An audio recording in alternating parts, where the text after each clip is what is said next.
What's up, everybody? You're listening to another episode of the SignatureCAST, where we talk bodybuilding, business, and everything in between. Today, special guest to my right, member of Signature Fitness, soon to be world-renowned artist, just saying, and going for the Guinness Book of World Records of most pull-ups in 24 hours, Layes Hussain. How are you today? Thank you so much for coming on the SignatureCAST. What's new in the life? We got this big record coming up, but tell everybody a little bit about yourself. Thank you. First of all, thank you guys for having me. Of course. It's exactly a year that I've been a member at Signature Fitness. So what a year, happens, and so many things different change. So I do appreciate you guys. Yeah, of course, of course. So as I had mentioned in our intro, Layes is attempting to break the most pull-ups in a 24-hour period. It's Guinness World Record. What is the current amount of pull-ups done in 24 hours? So currently the world record for the most pull-ups in 24 hours is 7,760 reps in 24 hours. 7,760. So we're shooting for what, around 8K? 8K would be great. Yeah. 7,761 would be even better. That would be better, right? So that's the record, and that actually was broken recently during COVID. Okay. A gentleman broke it, and the previous record before that was 7,715. So, he broke it by, So it's definitely reaching that limit, I'm assuming, because it wasn't beaten by like 1,000 or 2,000, whatever. Yes. We're pushing the body's limits for sure. Yeah, it may be to the point where no one may even get to that. Well, after you get it. After I get it. Exactly. No, that's fantastic. That's what we're all about here at Signature Fitness, breaking records, setting new goals, and achieving what we set out to do. But Layes, the reason why we wanted you to come on today, more than just about the record, and you've been obviously a huge positive influence. Everyone's like, "Who's that pull-up guy? Who's that cute pull-up guy over there?" No, who's that guy over there who's doing the pull-ups? He's getting jacked, blah blah blah blah, all that stuff. But when you first approached me about Signature helping you break this record, you told me a little bit about your life story and where this motivation came from. Correct me if I'm wrong. You grew up in Bangladesh. Yes, Bangladesh. So give the people at home a little bit of a story. It's a very interesting and inspirational story as to how you got here, and why this record is so important to you. So, just like you mentioned, I was born in Bangladesh. I came here when I was about 6 years old. But to backtrack, in Bangladesh, I suffered from malaria. Okay. And in third world countries, malaria is a very common disease amongst infants and toddlers to the age of 6. So at the time, my parents took me to the hospital because my case was actually pretty bad. So they took me to the hospital, and the doctors, they put the IV in the wrong place. Instead of, I think, in the vein, they put it in a certain muscle, and they left it there for about 8 hours. My mother has 8 other kids, so she went, to take care of family. And then when she came back, she seen all the blood and everything. And then in Bangladesh and many other third world countries, the first thing for them, their remedy is to amputate. That's the first thing they wanted to do, was to amputate my entire left hand, because they didn't want the infection to spread. My mother didn't want that because she knows how the system is in those countries where they just want to cut everything off. A lot of people that suffer from diabetes, they get everything amputated. So with that being said, my mother actually snuck me out of the hospital in the late night hours without any permission or any consent from the hospital. And then when we came back to our village, she sought help from the local, the village doctors with the natural healing. Unfortunately, Sure. Unfortunately, that didn't work out too well. So about 6-7 months went by where my hand didn't get any treatment.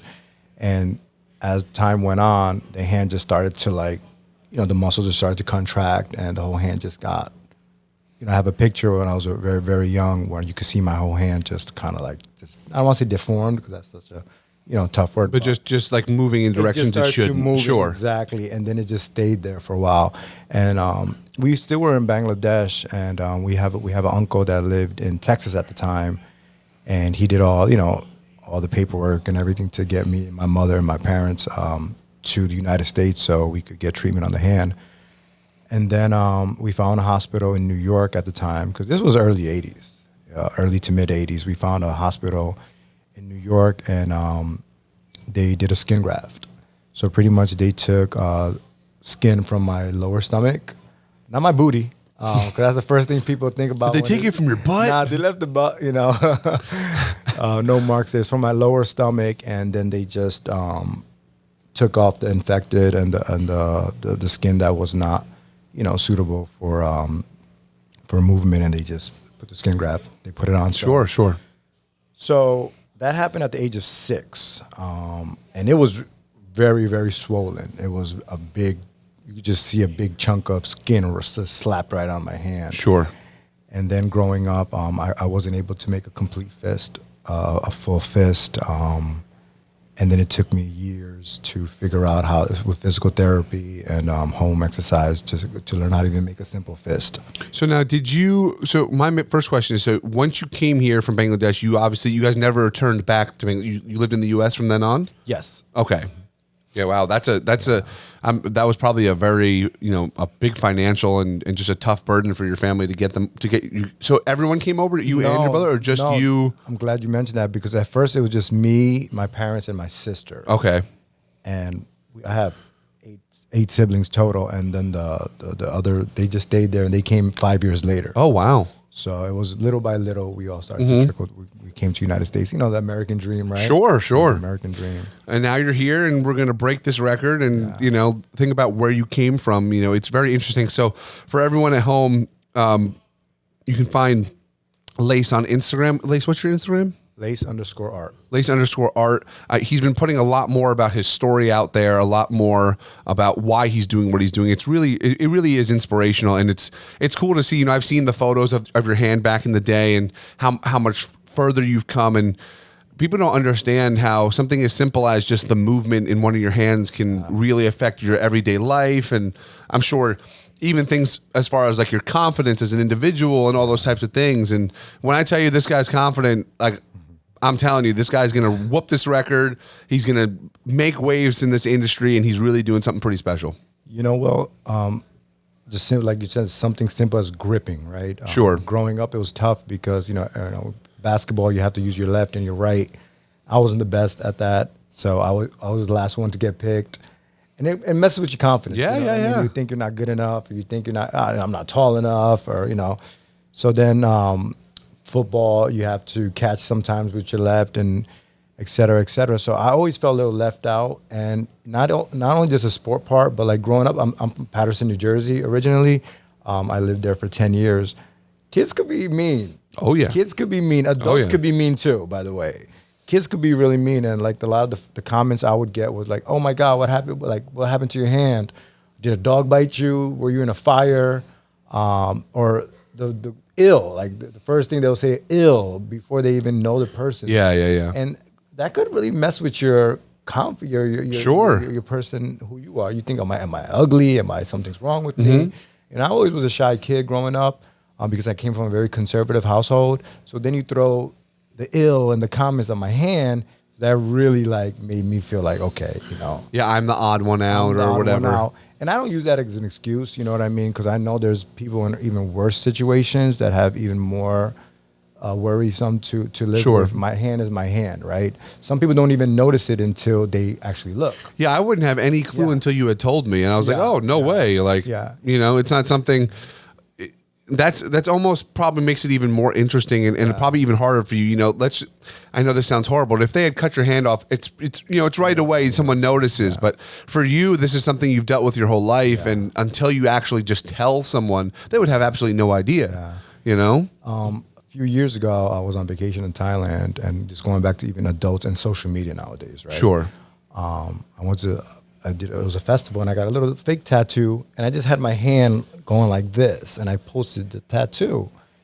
Adults, like, bro, did an elephant shit on your hand? Oh, bro, what the fuck is wrong with your hand? Like, these are adults, man. Yeah. Grown people with kids and families that are making comments like that. And it's really unfortunate. It really is. And then later on, when they find out what happened, and then they're like, "Oh, I'm so sorry. I didn't realize." We said that so many times here on the SignatureCAST about how much, honestly, that we hate social media, and it unfortunately gives people who would never say something in person a platform. And some people think that's a good thing, but I think 99% of the time it's a bad thing. Yeah, because everyone hides behind the screen. Yeah, of course. But we're past that. Okay. We're here. You're going to break this record. Yeah. I'm extremely excited. So January 21st. January 21st. 24 hours straight. This guy's going to be living off of peanut butter and jellies. I don't know what. 24 hours straight, yeah. So what are some of the preparations you've put into place? You know, I know you recently started working with John Bartone, He's my massage therapist. He's also Mr. Olympia's massage therapist, Sean Clarita. So he'll be helping you out. I know you're trying to do some meal prepping, all these things. So what are some of the day-to-day routines that you've had to put into place to be able to break this record? So before we get into that, this is actually my second attempt.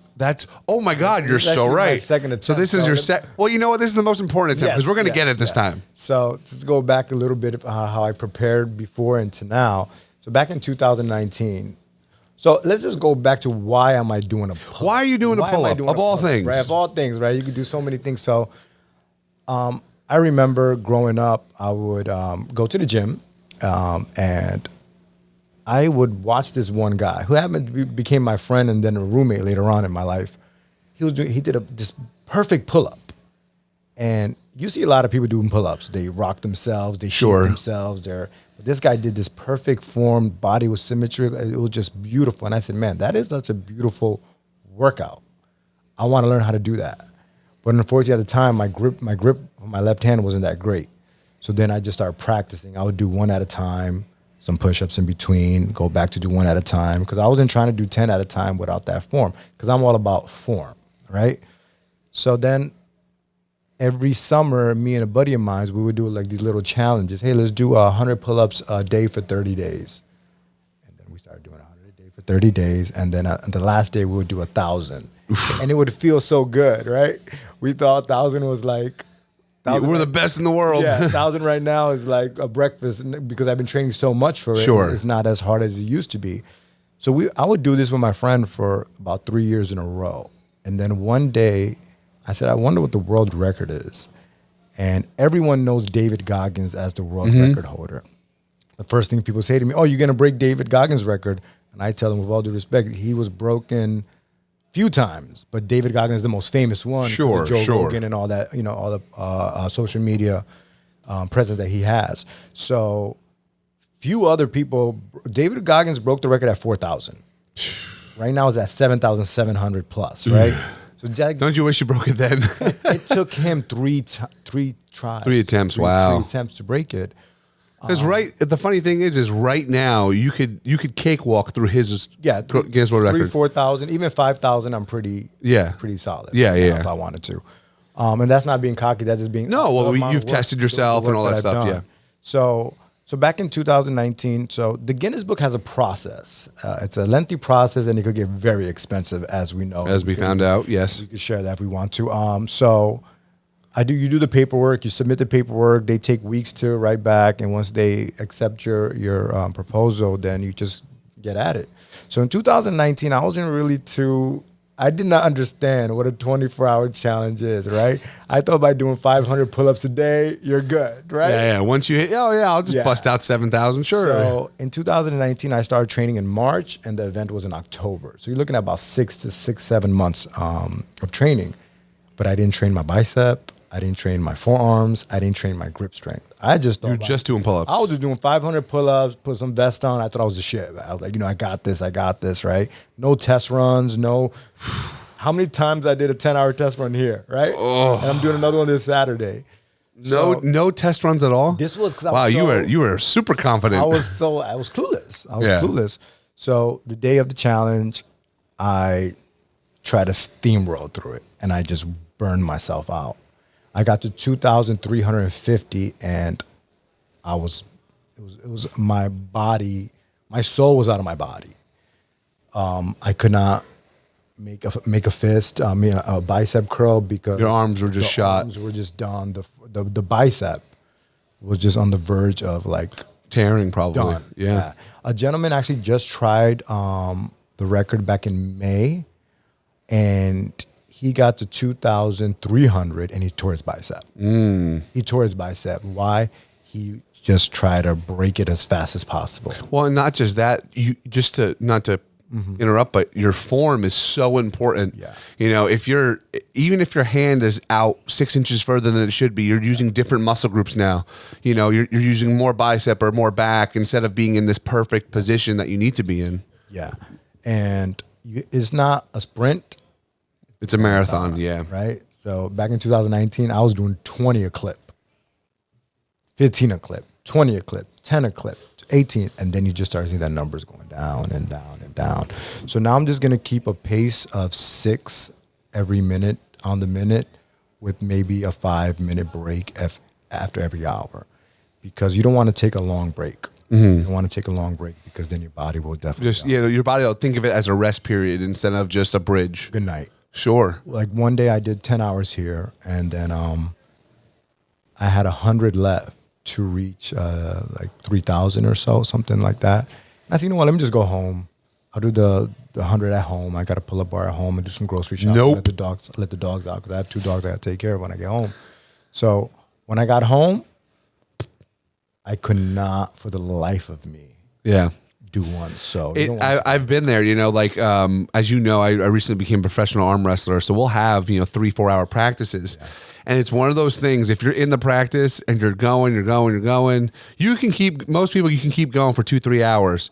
Once you give yourself that like 15-20 minute break, you go back to the table and you're like, yeah, I'm done. There's nothing left. It's a wrap. You know, and it's interesting because literally what's happening is your body is now turning into a mode of state of repair.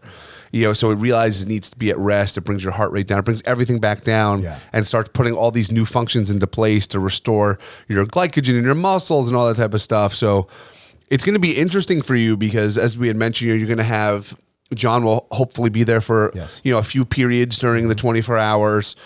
I'm sure, things are so important and they're so calculated, even to the smallest degree.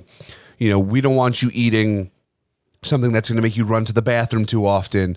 But we also need it to be high enough in sugar to where it's keeping your blood sugar up high enough so you can keep doing this exercise for 24 hours. It really is a scientific, endeavor. I'm actually working with another member at the gym that I met. She's going to help me with the nutrition and the day of. And one thing about Signature Fitness, you guys have a great community. I've made so many friends that are actually going to help me during this challenge. Sure. A year ago, they were strangers. I just seen them walking at the gym, and then real recognizes real, and they seen me at the pull-up bar for hours. Oh, for hours. And they'll be like, hey, I seen you why are you on the pull-up bar for so long? And then I'll tell them what I'm doing, and the next thing you know, they want to help me and anything they could do to help me. So that is definitely one cool thing. You know, I was just in Vegas with Sean Clarita. He won his second Mr. Olympia title, and I just made a post yesterday about how inspirational he is to me and how happy I am to call him a friend. It's so cool that you can meet people. And that's what's so special about Signature. And I'll say that not as an employee who works here, but as someone who is a member first. You meet people of all walks of life. And the one thing that brings everyone together here more than any gym, I'm sorry, I don't care what you say, I have not felt it like it is here at any other gym, that everyone who walks through these doors is on a mission to do something. Even if it's a mom, they're like, I've got to stay in shape. If it's a dad, they're like, I got to be, able to play baseball with my son. If it's a professional athlete, if it's Mr. Olympia, if it's someone trying to break a world record, everyone here has a reason. And I think that's what makes us different than most other places. Some people just go into a general fitness place, and there's nothing wrong with that, but they just want to, walk on the treadmill for 15, 20 minutes and go home. Yeah. People don't do that here. People are killing it here every single day. Yeah, I think even when I joined here, I didn't expect to join or even have the event here. Sure. I had a few places in mind. But then as I started coming and meeting people, I'm like, man, this is a great atmosphere. And especially someone that works from home. I'm a full-time artist. I'm home all day. So getting out and talking to people is a good break from my artwork and stuff like that. So speaking of your artwork, as you had said, growing up, sports were a little bit difficult. You weren't always picked. Is that something that pushed you towards art, or what really got you into really becoming a full-time artist? Where did that passion come from? Actually, no. I picked up painting later in my life. Okay. So as a kid, education was very pushed for my family. Their motto is, we came to this country with nothing, not for you to go draw. Sure. You know, like they did not support my artwork at all.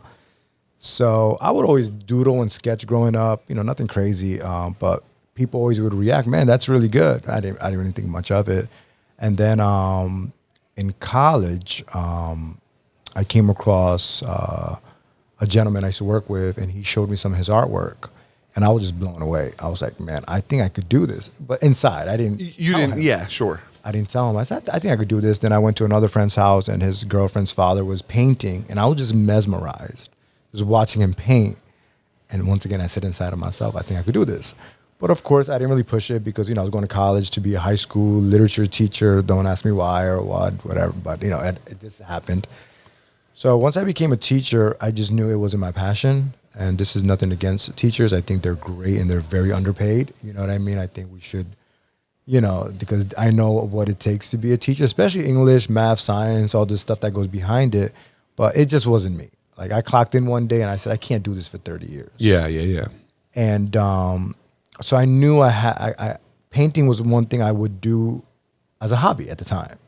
Because I wasn't really the type of guy to go out in the clubs and get drunk and come home on a Saturday night or Sunday night. I wanted to do something productive because I didn't want someone to see me in 10, 20 years and be like, hey, what you been doing with yourself? Oh, nothing. This bullshit. Just working. And I've come across people from high school that would say that. And I just feel like, damn, like nothing against them. I don't want that to be my answer. You don't want that to be your legacy. Yes. You know what I mean? So I said, let me start painting. And then one year I accumulated about 400 paintings just for fun. And I had a small little attic apartment at the time. I had nowhere to walk. So I was with my colleague doing hall duty while I was a teacher. And I was like, bro, I got all these paintings. I don't know what to do with it. He goes, why don't you just go on Facebook and sell them? I was like, no one's going to buy it. You know what I mean? No one's going to buy my stuff. Now, was it the same style as what you're doing now or something totally different? That was totally different. Okay, cool. You know what I mean? And I said, hey guys, a painting for sale, $50. You know, at the time it was 50 because I had my income coming. So Sure. No, they're not $50 now. Add another zero, at least. So then people were just buying them. Really? I was shipping here, shipping there, and it was like extra income. And I was like, holy shit, I got something going on here. That's awesome. And then when I realized I didn't want to teach anymore, I just took that and I took it to the next level. And what I mean by next level, people, when you hear the word, hey, I'm an artist, the first thing they assume you're a struggling artist because that phrase has been thrown around so many times in the 70s, 80s, 90s, right? But with social media, there's no such thing as a struggling artist. Now, you could be a lazy artist, right? And I mentioned this to a friend before. I said, I don't even consider myself a talented person. I think I'm a hardworking person. And that's where I could do this. I've been a full-time artist since 2010, right? So that's what, 11 years I'm not.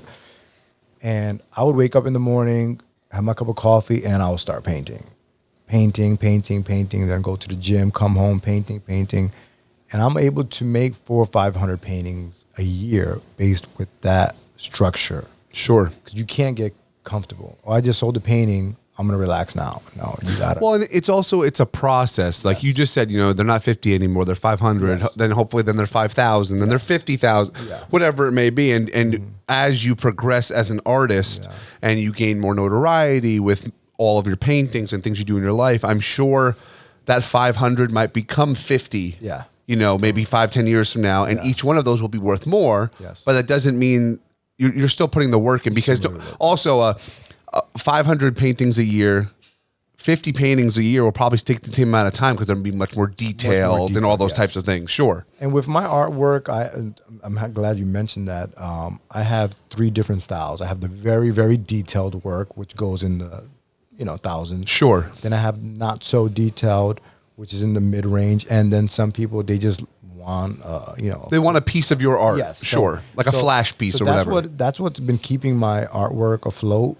In the sense where I could do this for as a career because you have different ranges, different genres, different styles. I'm not just pigeonholed to one style. Right? Sure. Like some artists, they just do that one style and that's what they're known for, and that's great because that works for them. I could do portraits, I could do murals, I could do landscape, I could do erotic art, right? Which is something that now everyone is knowing me for my erotic art. And even with the erotic art, that's not something I started with. That came later on. I love painting like Michael Jordan. I would just say, I remember you had some, even like I'm big into comics. You had that Batman one that you did, and a couple other ones. Like, it's really cool. Yeah, it's really cool. And then the erotic one came about maybe 4 years ago, and that just took off. Like, especially with TikTok and everything. Yeah, well, that's what was really interesting you had brought up is, as we had mentioned before, we're really not huge fans of social media because of the negative aspect, but the positive aspect is you have access to the world. Definitely. Everyone, you can expose yourself and your artwork to everyone. People who you wouldn't even think, like, recently you mentioned to me that you're shipping overseas and all over the world now, which that's pretty amazing. Yeah. So I did a calendar. Just to try it out, and then the response to that calendar was just more than what I expected. From Australia to United Kingdom, Ireland. Somebody messaged me from Ireland. And has it all been through social media? All through social media. That's what we're talking about. Social media could be a blessing and a curse, right? Sure. If you use it to push your business, to push your passion, to push your career, acting, singing. Like, I think Justin Bieber got noticed on MySpace years ago. Sure, I think so, yeah. You know what I'm saying? So if you use it for the right, you'll be very successful. Now, if you use it just to do things that you shouldn't be doing or glued on it to see what other people are doing all day, then you become a zombie. Yeah, I think unfortunately that's what's happening is a lot of people will start out with good intent and they're like, oh, I'm going to post every day and blah, blah, blah, blah, blah. But I have found, at least for me, like, I don't have many followers. I have like 1,500 followers on Instagram.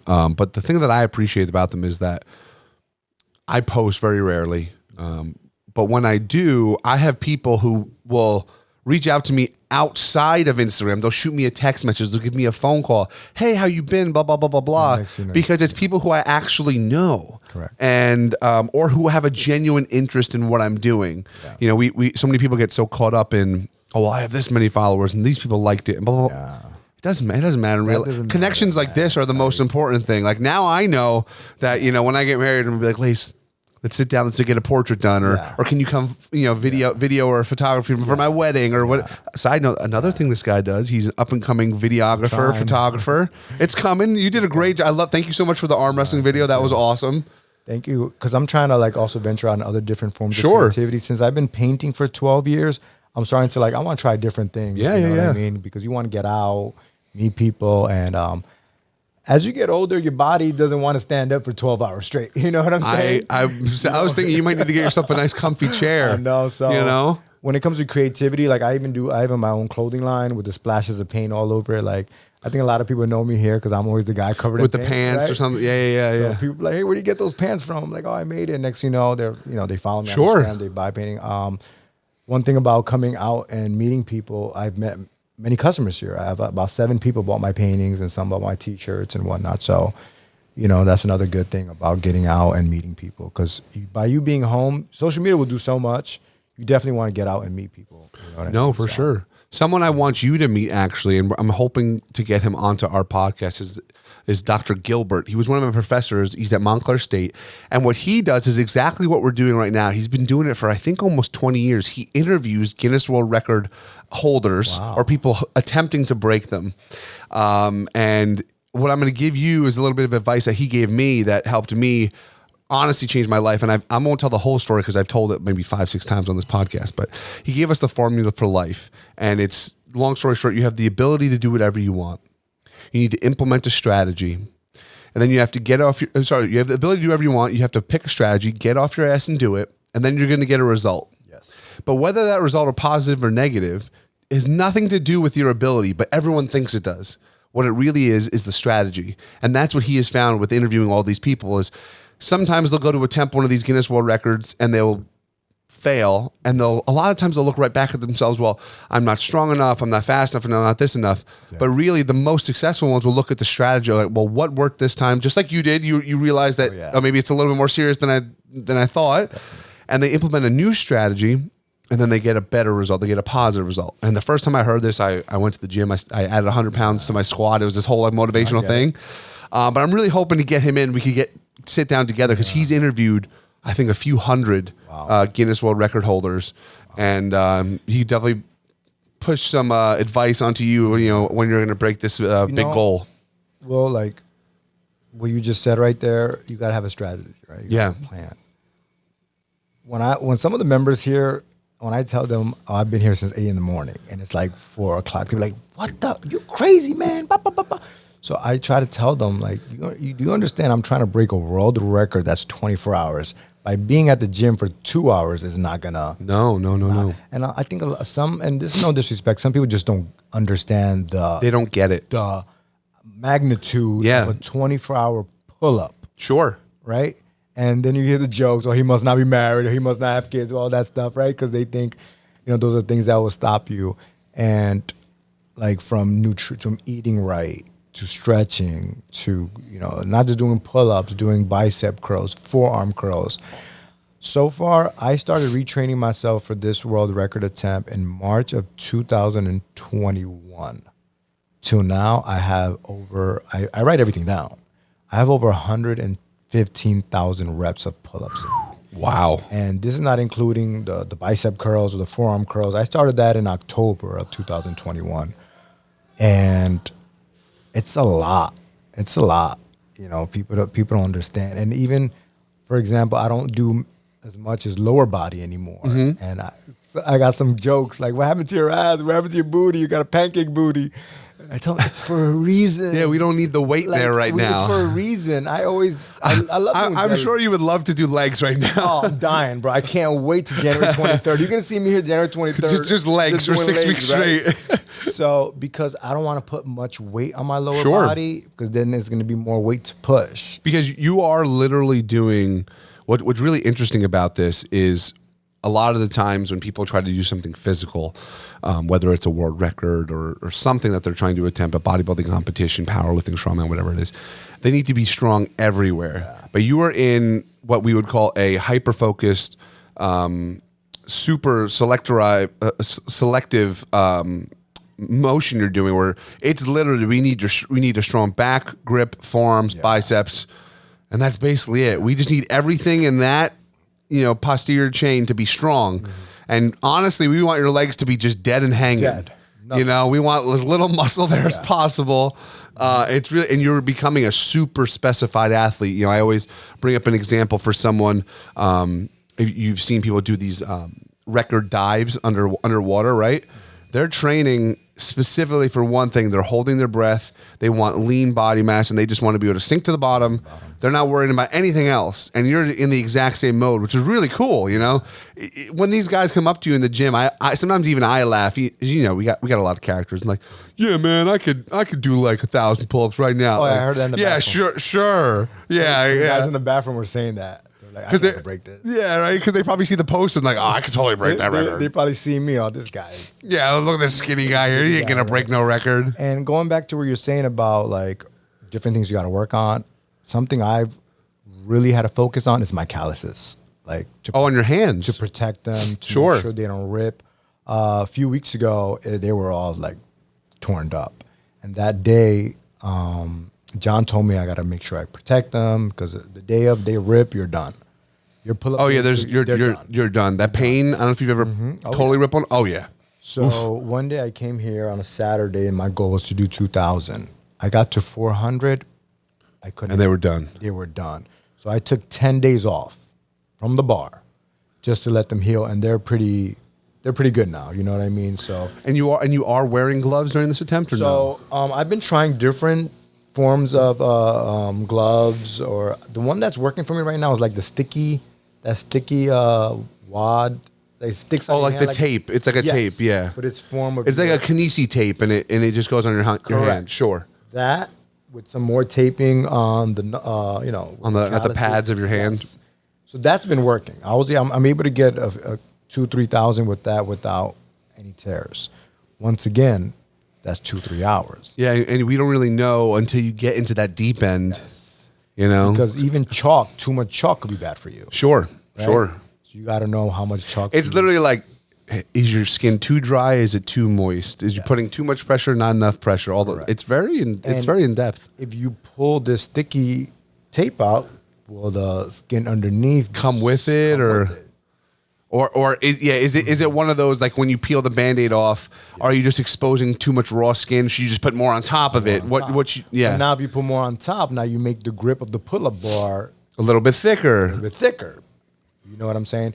And another thing with the pull-up guidelines, which a lot of people don't know, it's your chin has to be over the bar. Sure. And your leg has to be straight. You know how some people, when they do the pull-ups, Like a kipping pull-up or something? Yeah. it has to be straight down. You literally have to be like a perfect, Like a pencil, just up and down. yes, full body extended, Arms totally locked out. locked out, and that's the way you got to do it. You can't shake, you can't kip, you can't have your legs bent. So it's really like a pencil going up and down. So right now, my body, I'm a little heavy after the holidays, which is normal for everyone. Sure. So I'm at 153 pounds right now. I would like to go down. I don't know. Under 150 maybe? Maybe 148. Sure. Maybe 148 or even like maybe 145. But I don't want to lose any strength at 145. Sure. Because 5 pounds may seem it's not a lot. Yeah, but on your body it is. It's a lot. It's a lot. You know what I mean? So I got a lot of work to do between 25 days out. I still have a lot of work to do. So my goal right now, this weekend on Saturday, I'm going to do 10 hours. Okay. Next Saturday on January 7th, I am going to do my first dry run test for 24 hours straight at Signature Fitness. So let me ask you this. During that 24-hour period, you said in general, we want to average 6 to 7 pull-ups, something around that? For the practice? No, for the attempt. Yes. All right, so 6 to 7. So now for the practice, are you shooting for like 4 to 5? Yeah, I think I'll be happy with 45, right in the middle. So for the practice run, it's more of a mental thing. Sure. I'm not trying to break the record on the practice run. Well, and you're also not trying to break down too much Break either. down, exactly. That's more for a mental to be here for 24 hours. Because am I going to get tired? Am I going to start? My stomach going to get upset? What do I eat? So we're going to play with all that stuff the day or two before.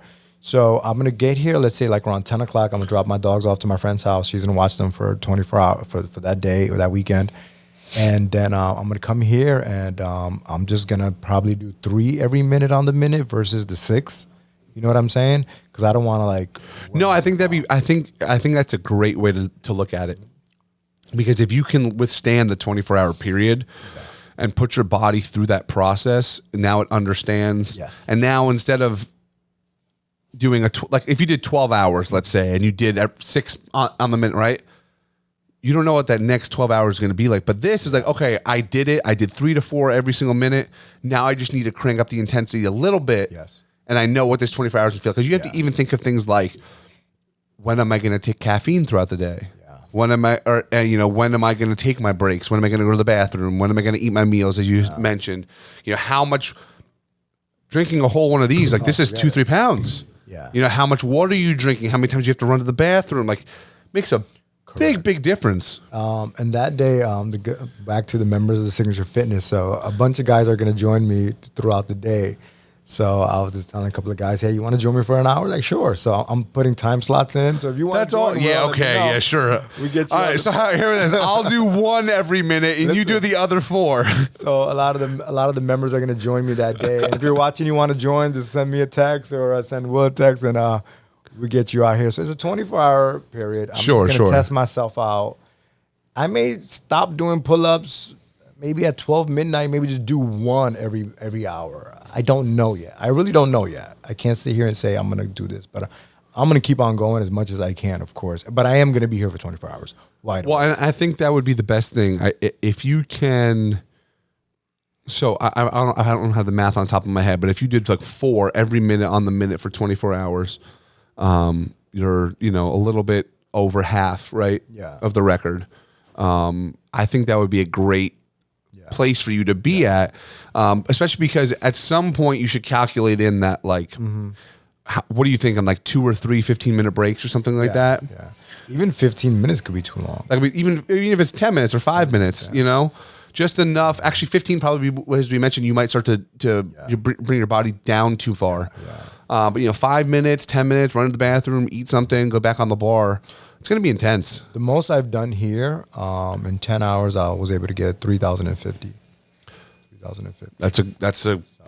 That's a great number. Yeah, and I may use a fat grip that day. I may not. I'm going to use both just to play around with it. So let me ask you, in terms of the actual record, right? So we had mentioned the chin has to go over the bar, body is straight, elbows extended all the way, every single rep. Are there any other rules that you have to adhere to, like in terms of grip? Are you allowed to use straps? Are you not allowed to use straps, or like all that type of stuff? You can use gloves. Okay. Of course, they don't want you to put the strap where it's Okay. wrapped around. Yes. Or the hook. You can't use any of that. Gloves, you could. So gloves you can use. Tapes you could use. Even the gentleman that tried in May, I was watching a YouTube video, and he had these big gloves. They're like mitts. Thanos. Really? I was trying to zoom in to see what product it was, but honestly, I think the stickies are doing pretty well, and we'll give them. I ordered a bunch yesterday, so it should be coming in soon.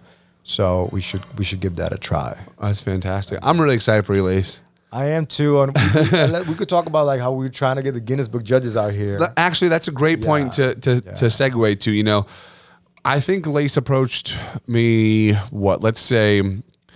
Well, you approached just the entire staff over 6 months ago, I would say.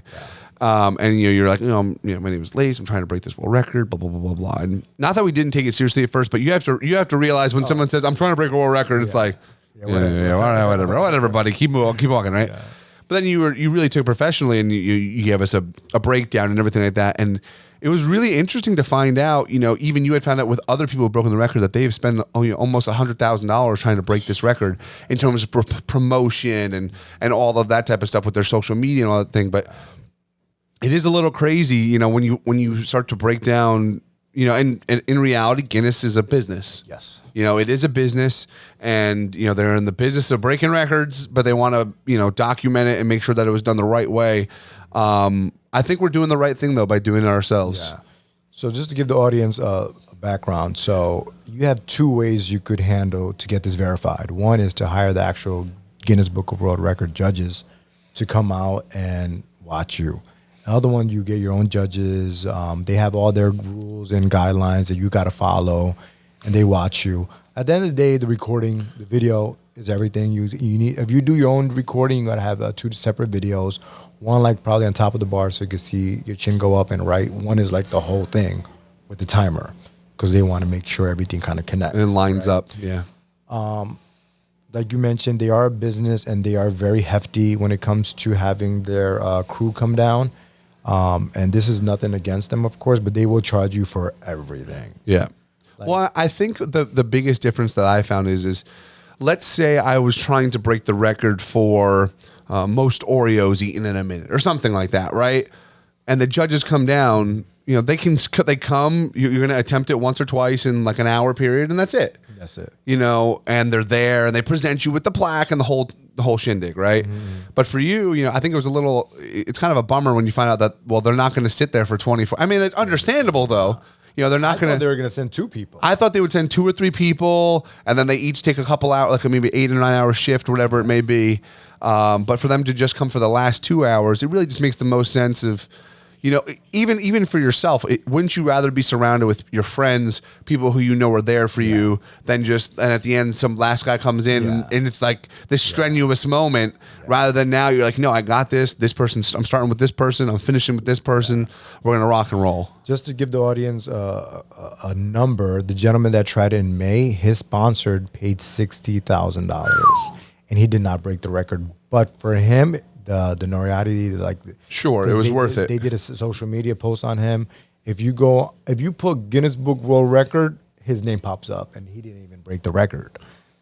His Instagram went from 3,000 to 50,000 followers. He's on their YouTube page, their TikTok page. So you're pretty much paying for all that. Sure. All that, right? But at the end of the day, I'm not worried about that. No, we're here to break the record more than anything. We want to break the record, and $60,000 is just kind of talking about pressure.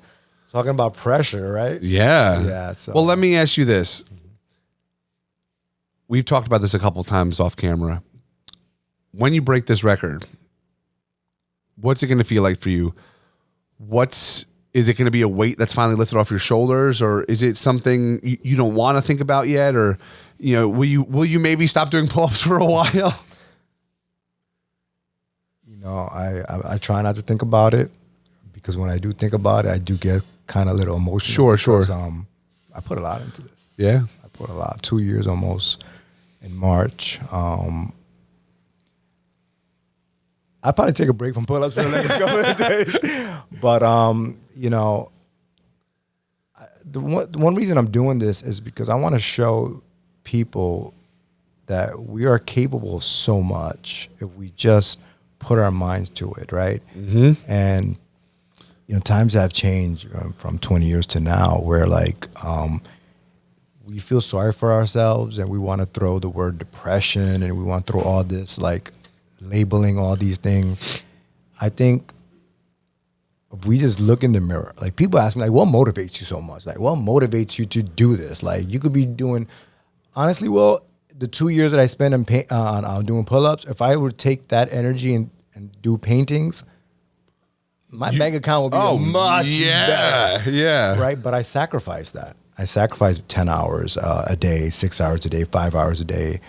Family, I haven't been to some family events because I know the food and all that stuff that's going to bring me down. My family don't get it. They don't know why I'm doing this. They're like, why are you putting your body through I understand. This? Why are you doing this? You're not. And another thing that people say, hey, are you getting paid for this? Are you going to win any money? And I tell them no. They're like, so why are you doing this? I'm doing this for me. I'm a boy from Bangladesh that almost lost his hand. Couldn't use his hand pretty much my childhood. And now I could use that same hand to do thousands of pull-ups. How many will I do on January 21st? We'll find out, right?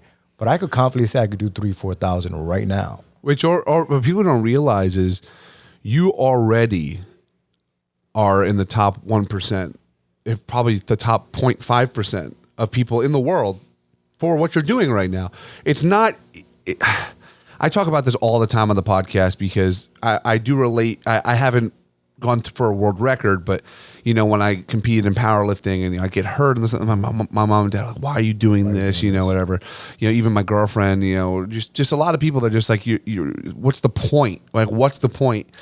And what it is like you said, it is for you. Yeah. And it's to find, you know, that bliss in knowing that you put 110%. Yeah. You know, we have mentioned this so many times, and I sound like a broken record on this podcast, but I always say that the world would be a better place if people push themselves to the absolute limit. Yeah. In something physical, though, that's the way I look at it, because mentally we all struggle with a lot of things, you know, whether it's studying for an exam or trying to list a house or whatever it may be. But when you push yourself physically to an absolute limit, to the point where your body's breaking down, like David Goggins always says, you know, he hits that wall and he keeps going. You know, I think that's why he became so famous for this record. And you're going to be the same, because it's you push yourself to a place where your muscles are saying no, your mind is saying no, your joints, your fingers, your hands, your sweat, and you're absolutely dying. But there's only one thing that keeps saying yes, and it's your spirit, your heart, and your soul. Yeah.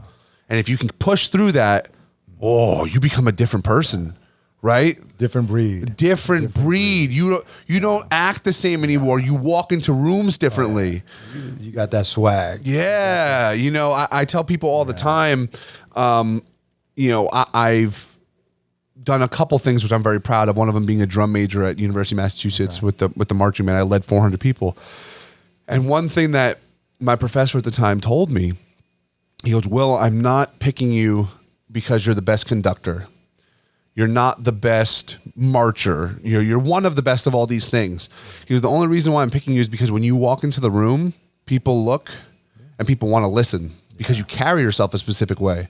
And the only reason why I do that is because I've pushed myself to an absolute limit. And when you walk in, people are like, oh shit, it's Layes. And it's not because you're the tallest or the biggest or strongest. It's almost as if there's a different aura about yourself. Like Prince, the singer Prince, I was watching a podcast. Okay. And they said this guy was 5'2". When he walked in, it's a wrap. People knew, like, okay, this guy got that big dick energy, right? Yeah. Because he's just like, he's who he is. And another reason, like, I'm doing this, I don't want to live my life being average. And what I mean by average, meaning like, we have one life to live with. We have one life to live. No matter what you believe in, I don't know, whatever you could believe in, that's on you. Mm-hmm. We're here right now. What are you going to do with your time here? Yes. Are you going to just do the monotonous things everyone is doing, wait to your retirement plan, retire, you got all this money to retire, and then you die probably like 5 years later, God forbid, right? Or do you want to live every day like it's your last day, right? I started traveling before COVID. I went to 9 different countries in 2 years. I said, why am I not traveling? Like, I don't have a boss. I don't have no kids. Why am I traveling? Boom, boom, boom, boom. The world is so big. And then when people meet me, oh, you're so lucky, you get to travel. No, luck has nothing to do with it. Luck has nothing to do with it. I bought the ticket. I planned it out. I did it, right? I wish I could do it. You could. Figure it out. Figure it out. Even with me now with 2 dogs, I'm still going to travel once I'm find them a sitter, find them a place to take them. I'm not going to let that stop me. Yeah. You know what I mean? And you have to live life to your fullest potential. That's the thing no one is doing. Not no one. Majority of the people are not doing that. And when I say that, they wake up in the morning, they look on their Instagram, see who pressed like on their photos. They're going to go see what stories somebody else is doing. You know what I tell people? I make my own stories. I'm not following your story. Well, yeah, you know what I mean? Like, oh, no, 100%. You have to make your own story instead of looking at other people's stories all day long. People all the time want to live vicariously through other people's Instagrams, through their stories. They hear about all these things. And then it really is like my biggest fear in my entire life. I think everyone's afraid of dying. But I think my biggest fear is when I'm on my deathbed and saying, I wish I could have done this. Or whatever it may be. Now, we're never going to accomplish everything we want to because, like you said, the world is so big. There's so many opportunities. Part of me wants to be a music teacher still. Part of me wants to be a professional bodybuilder. Part of me wants to break a world record, whatever it is. But I think the beauty in this one experience we have called life is finding something. Yeah. It might only be 3, 4, 5 endeavors throughout your whole life, but that you really commit to. Yeah. And you can experience the world in a whole different lens. Think about all the people you've met in this process. We would have never met. Yeah. I tell myself all the time, I've had... I've lived in 2 different states. Not that that's that crazy. People live in other countries, but I've lived in a couple different places. I've met so many different people. I've done good things. I've done bad things. I've done things that I'm not proud of. I've done things I'm extremely proud of. But if I hadn't done all of those things to the fullest, I wouldn't be in the opportunity I am today. I wouldn't be sitting here having a discussion with you. Yeah. I wouldn't have been celebrating a week and a half ago with someone I consider my good friend winning the Mr. Olympia. All these things. It's so true what you said is just go out and do it. Do it. We're so caught up in this rat race of, I got to make more money. Yeah. I got to look better. I got to blah, blah, blah, blah, blah. I have friends, Will, that make a living, like a lot of money. Good money. But they clock in, they clock out, they go home, they go to sleep, and they do it over and over and over. Yeah, their bank account may look good, which is great, but are you really living? The thing that they say all the time is, you work so hard because I want to make $100,000 a year, $150,000 a year, but nothing is more valuable than time. Yeah. So you might have $1 million in the bank, but if you don't have the time to spend it, what's the point? Or health. Or your health. Right? Everyone's working, but they don't have 10, 20 minutes to go to the gym or whatever. You know what I mean? And which is mind-boggling. And I hate to tag social media again, but if you see their screen time, it's 5 hours plus. Yeah. Just scrolling seeing what other people are doing. Monotonous too. They're not even, half the time they're not even paying attention. I'll admit, I find myself caught in that sometimes. We all get caught. But I'll literally, and thank God, lately, I'll be sitting there and I literally go, like, I don't say it, but in my head I'm like, no. And I just put it down and I'll go do something, whatever it is, anything else, even if it's just cleaning my apartment, just to be proactive and physically do something. Like I said, the world will be a better place. And on January 21st, 2023, it's going to be a better place. Yeah. I mean, we're down to 25 days. Yeah. I mentioned this one of my posts. I'm excited. I'm anxious. I'm nervous. I get emotional when I think about it. I'm just ready, man. I'm just ready. For people who don't understand, we had planned doing this podcast a couple days ago. And then yesterday we're like, we'll do it this time. And sometimes, I will admit I can be a late riser. And I'm like, hey, Layes, give me an extra 20 minutes. He goes, I'm already here. I'm like, what do you mean you're already here? Well, I got to get my weighted pull-ups in today. I'm like, I got in at 9 this o'clock. guy does not stop. And before I go to bed, I do about 10 rounds before I go to bed. 10 rounds of 10 or like? I do with 10 pull-ups with the fat grips. and resistant band curls. Okay. 20 of those and some push-ups. And you do just 10 rounds of that. Just so as dinner is getting cooked and I could just feel some pain at night. Well, not just that too. You are conditioning your body, and that's what you're like a fighter right now. Wow. I never even thought that, right? Bang, bang. And, It's true though. And just going back to another reason, I'm pretty much making my own destiny. Yes. Right? Like the world record, anybody that's doing a world record, and this, we could use the Mr. Olympia, for example, that's a stage, right? American Idol, that's a stage, right? So you got all these stages. To break a world record, that's on you. Yeah. That's you. You want to do this, so you go out and do it. You go build your own stage, right? Luckily enough, I found Signature Fitness to give me a place, a location, a stage. But it's you versus you. It's not you versus... Yes, it's objective versus subjective. Correct. We've talked about that many times too.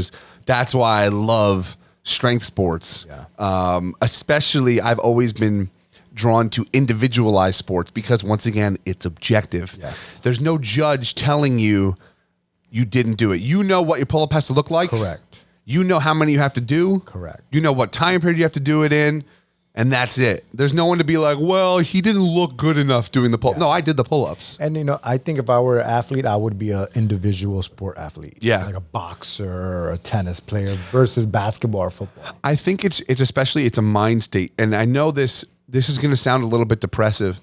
I know we don't like to use that word, or depressing. Sorry. Like when I was a kid, I was made fun of all the time for being a heavy kid. My parents were divorced. I went through a couple of little things. Nothing. I had a great childhood. I shouldn't complain. But I feel like those people who have dealt with some form of adversity when they're children, they like to do the individual sports. They don't like to be part of a team because they've always had to do it on their own. Of course. And it's hard for them to relinquish or give the power of whatever it is they're trying to accomplish to other people.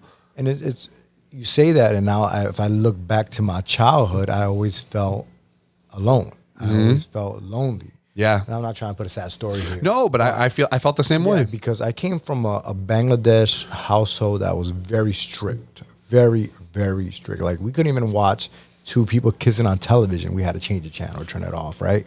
But then I came at an early age where I see all my friends hanging out, all my friends going to parties, and I wasn't allowed to. Yeah. I always felt like, damn, like I don't belong, or I'm not learning about the different cultures because I'm so restricted to be home. So that's going to say that's why maybe the pull up or like a competition like this works for me versus me trying to compete with all these other people. For example, if this was a pull up challenge with like maybe a 10 team others, challenge, it's not the same. Or somebody next to me trying to beat my record at the same time. Like one of the guys at the locker room, he goes, yo, I think I could do it that day with you. I said, hold up. And this is not, you jump in and see if you could break it too. Yeah, this isn't about you right now. Let's hold up. So it is true though. Same thing. I came from a very religious household. It wasn't even you can't go. It was you were expected to know not to go to those parties or to be part of that group of people or smoking drugs or whatever it may be. I think it's kind of what's happening in the world right now. Everyone gets a participation award. Oh, it's okay. Oh, don't worry about it. Oh, he'll do better next time. She'll do better next time. Sometimes, I know this might sound horrible, a little smack on the butt, a little strict. It might have been hard for us, but look at what you're doing. Look at now people look at you and they're like, oh man, I wish I could be a painter. I'll give you a perfect example. Back in the days when I was about 14 years old, I used to go to the mall. Okay. And one day I came home as the sun went down, right? My father was out there with a freaking belt or something waiting for you. Yeah. And I got whooped, and it was only 7:30 p.m. because that's when the sun was going down. Sure. And all I did was go to the mall. Yeah, you weren't doing drugs, you weren't doing nothing. Yeah. And then I'm like, man, he's so hard on me. Everyone's out at the mall. So, but now you look at, okay, maybe that gave me some structure. If I got to be somewhere, I got to be somewhere. Like you had just mentioned prior, how many people do you know are committed to standing and painting for 5 hours a day? If you hadn't been taught that hard work, dedication, sometimes making sacrifices are worth it, you might not be the person you are today. No. I look back at that too. Like I remember other times my mom put soap in my mouth and whatever, you know what I mean, for cursing or whatever, and she's like, and don't get me wrong, I still, cuss like a sailor, outside of work. Yeah. But, she always taught me, you need to be on time. You have to get there early. You have to make sure that you're the one setting the example, because if you're not, then you're just like everybody else. Yeah. And I thank them for that, because look at us now, like you're trying to now break this world record. I'm hoping to achieve some of those types of things in my own life. And we have bigger dreams and goals and aspirations. And this might sound even cocky in a way, but I feel like sometimes people will hate on you and hate on people like me when they're trying to achieve things. But it's just because they want to do it. Yeah. But instead they're living vicariously through their phone. Well, you're going to get that no matter what. Well, yeah. Don't get me wrong. Like, some people that I mentioned, just so you could just see it on their face, like they're being such a hater. Yeah. Hey, do you? It's all good. You know what I mean? Do you? And you just can't. And that could maybe give you more fuel to the fire. Sure. It, right. But a guy like David Goggins and all these other record holders, and now that I'm doing it and I've been training for it for about 2 years, you really got to go into a very dark place. You know what I mean? And and I say this, and I get goosebumps when I say this. Every record breaker that I've researched, they had something that made them do this. Yes. And a lot of these record breakers, they're not, and this is not any attack into young kids, they were over 35 years and plus, because their mental strength, the guy that broke the record for the longest plank hold, 9 hours, was 68 years old. 9 hour plank hold at 68 years old. You think a 22-year-old right now would do that? Nope. They couldn't even, whatever. So what I'm trying to say is, I know for sure I am going to go into a dark place. Yeah. And what time will it be? I don't know. Oh, it's going to happen. Even in 2019, when I got into that dark place, there was a moment I was on the floor in a fetal position, crying. There was a moment when one of my best friends came, and I looked in his eyes, and I just started crying. Yeah. You know what I mean? So the quote that I came up with, find your inner darkness and bring it to light. You got to take that darkness, and you have to bring it out. You have to use that to keep pushing. In my case, pulling and pulling and pulling. And whatever happens, happens. I'll be satisfied with whatever happens that day. Of course, the goal is to break the record.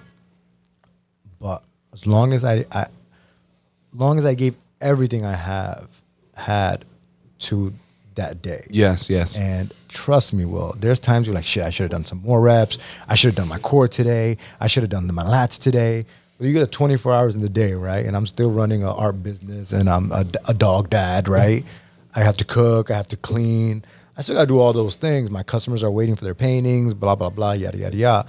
So there's times I'm a little tough on myself. I say, damn, I should have done this. I should have done that. Now, if I don't do this tomorrow and if it affects me, we're always so hard on yourselves, right?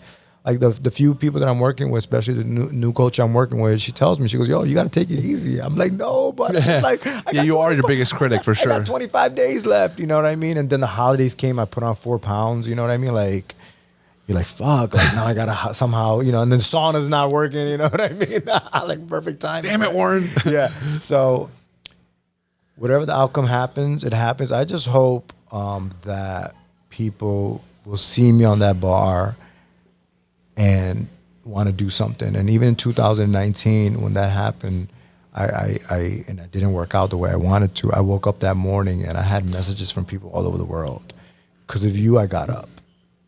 One message really resonated to me, and I screenshotted it, and I have it on my wall at home. A gentleman wrote to me. He goes, "Hey, you don't know me, and I don't know you, but I've been following you for so many years. 3 weeks ago, I got diagnosed with cancer, and I just wanted to give up. It was the worst stage 4, the worst cancer. Sure. I just wanted to give up. But then when I go on social media and I see what you're doing, I seen your story. I see the way you integrate fitness in your world, your passion for painting, the love of your animals. And I love animals. And that pushed me to not give up. I went to the art store, I bought some supplies, and that's my therapy before radiation and all that treatment that it goes through. And I'm reading this message out loud to a friend of mine because I just got it fresh. And I just broke into tears. Oh, I would have done the same. I said, there's this guy that I don't know. He don't know me. I don't know him. And the fact that he could see what I'm doing and what I do, I don't do to motivate anyone. I don't do it to inspire anyone. Do it for yourself. I do it for myself. And once in a while you post it. You know what I mean? It is what it is. And let people just do whatever they want to do. You know, everyone posts different things. Some people posting their car. Some people posting their grandma's dinner that they cook for them. Some people, they're posting whatever, right? I just post what I want to share with the world. Do I share everything? No. Well, after I read this message, I'm like, holy shit. You know, like this is... You affected someone. You don't even know the person. Yeah. Recently, my nephew messaged me. He's 26 years old. And he said, he goes, you're the hardest worker that I know. You know, your mental, your resilience. And I'm reading this from a nephew. And I'm like, holy shit. You know, so when I do these things, I just do it because this is something I have to do to keep moving forward in life. And along the way, it inspires people. It's just icing on the cake. Yeah, that's not my duty to inspire people. I'm not trying to scream at you on the screen like David Goggins. With all due respect, like he's great at what he does and he's doing great. I'm not gonna go like, yo guys, wake up and get your ass up. Listen, you want to be a fat ass and sit on the couch and not do anything? That's on you. Yeah, I ain't got nothing to do with that, right? I have and once again, I'm not disrespecting anyone. I have another nephew. He's a little bit overweight. And I'm trying to help him and helping. It's not getting through. To the point we had a little bit of skirmish about it. And I said, I got to fall back. If he wants to change his life, it has to be up to him. He knows how to find me. Sure. I'm always going to be there. But at the end of the day, you could only do so much. Yep.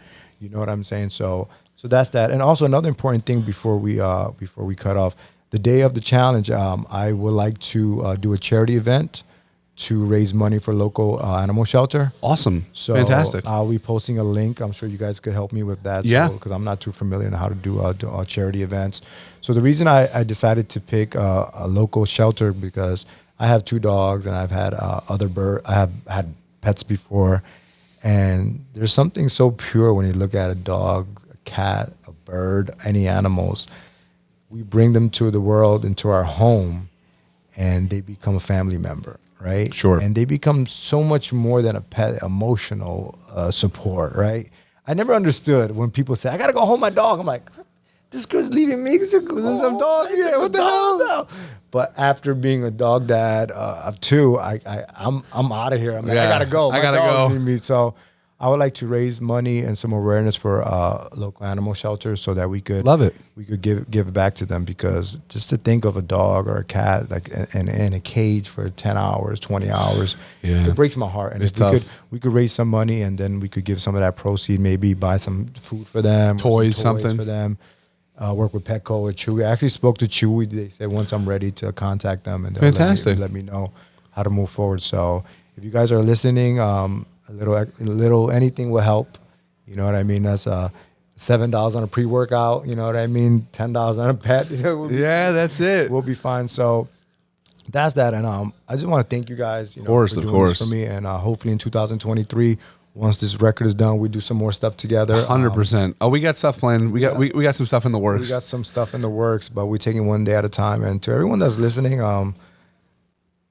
just be kind to people. Just say hi to people. There's nothing wrong with just smiling. I mean, there's a lot of people here that smile to you, and there's a lot of people here that just roll their eyes at you. Yeah. So just be nice to people, be kind, and just do something that makes you happy every day. If every day you do one thing that makes you happy and do something that makes you go call a friend, right? Call a friend, be like, hey, listen, I just wanted to say hi to you. I haven't seen you in a while. Hope all is well. You'd be surprised that little text message or that voice audio could mean so much to someone. You could literally be changing their life. You have no idea. Changing their life. Pick up a phone call, be like, hey, listen, I know you had a situation with your ex-boyfriend grew up in. How's that going? Everything okay? Boom. We live in a very fast-paced world. But how fast is it? Right? It's not fast enough to where you can't take a second to reach out to somebody. For sure. Right? For sure. Like, they say, there's 24 hours in a day. You sleep for 8 hours, hopefully, right? The other 8 hours you're working, right? You be an artist or a photographer. Spend 8 hours on doing your hustle, 2 hours to work out. You still have about 4 or 5 hours left. And if you're spending that time doing things that don't mean anything, then you're just pretty much wasting the day. That's right. You know what I mean? You'd be like we told, you'd be surprised how much time we spend just clicking away, pressing like, watching other people. So that's all I have to say. Layes, thank you so much for coming on today. Ladies and gentlemen, that's another episode of the SignatureCAST where we talk bodybuilding, business, and everything between. We're going to leave you with Find Your Inner Darkness and Bring It to Light. Bring it to light. That's it, brother. Thank you so much for coming on, guys. Thank you so much. January 21st, this man is breaking the Guinness World Record for pull-ups here at Signature Fitness in Belleville, New Jersey. We'll see you soon. Thank you.